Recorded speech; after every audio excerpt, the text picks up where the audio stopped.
Asalaamu calaykum asxaabta shan wanaagsan halkan waxaanu ku bilaabi doonaa koors gaaban aynu kaga hadli doono Odoo koorskaas oo ah koors taxane ah barnaamijkan waa barnaamij xisaabaad ah oo loogu talagalay businesska inay wax ku xisaabiyaan inay yacni akoonadooda yacni daily basiskooda inay wax ku xisaabsadaan marka waxaa iskale shirkad loo yaqaano Odoo iskale waxaana yacni la sameeyey 2005 historigiisa dib ayaa ka arki doonaa soo marka waxaa jira barnaamijyo kale oo xisaabaad ah sida quickbook tag easy muxuu kaga duwan yahay Odoo Odoo yacni wuxuu kulminaya dhammaan accounting appska yacni uu systemkaada ama shirkadaada u baahan tahay soo marka aan guda galno waa maxay Odoo accounting Odoo accounting waa barnaamij commonly isticmaalo web interface ama barnaamij xisaabaad loogu talagalay in ase web ahaan loo isticmaalo waxaa jira asoo desktop ah waana barnaamij yacni easy ah oo all in one management softwareskii oo shirkadda hal meel lagu yacni lagu kulminayo instead oo yacni systemyo kala duwan oona shaqo isku lahayn intii laisku xirxiri lahaa hal system oo hal software oo online-ka ku isticmaalaysid ayaa yacni kaaga filnaanayo inaad intaasoo barnaamij hal yacni intaa isku xirxiri lahayd soo marka ereyga Odoo waxaa laga soo gaabiyey on demand open object yacni shay la dalbanayo waa collection business related applications oo isku xiran oo demand ku xiran oo yacni shaygan on demand ah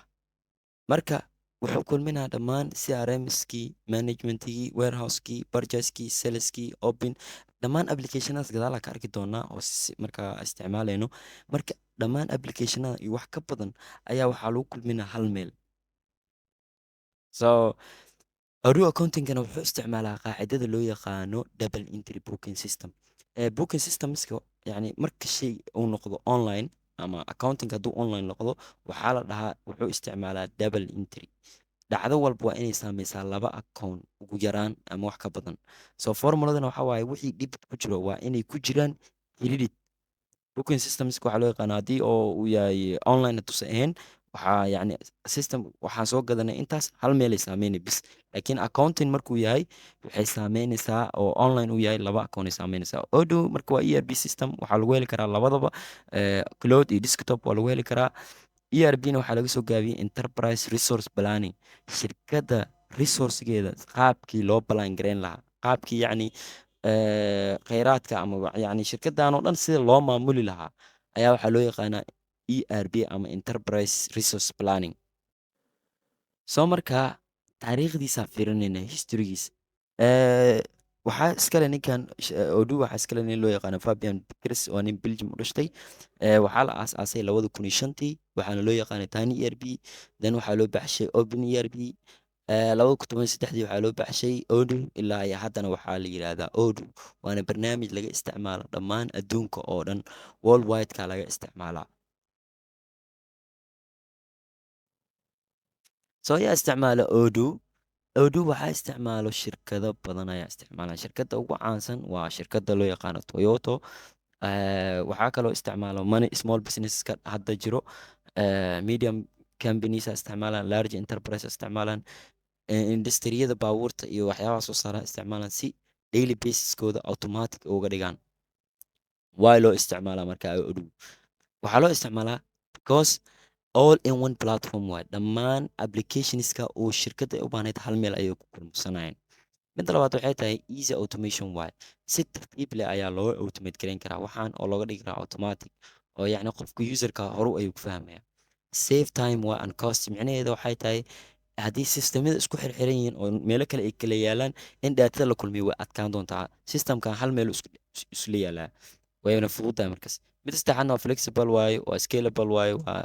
yacni waa badsan kartaa applicationka aragtida kusoo dirsan kartaa so applicationska dhammaan Odoo uu leeyahay waa kuwana iyo kuwo kaloo ka badanna way jiraan waxaana intaanu application ay kulminaa accountingkii kulminaa inventorygii badeecadii barjaiskii saleskii sales pointigii dhammaan CRMskii waxa shirkadda ay u baahneed oo dhan hal meel ayaa lagu kulminayaa mid ka rabtaa gali kartaa daatadii mid ka rabtaa daata kasoo shubi kartaa mid ka rabtaa ku shubi kartaa waana barnaamij aad u cajiib u ah oo shirkadaha cost yar uga baxaya intaanu application.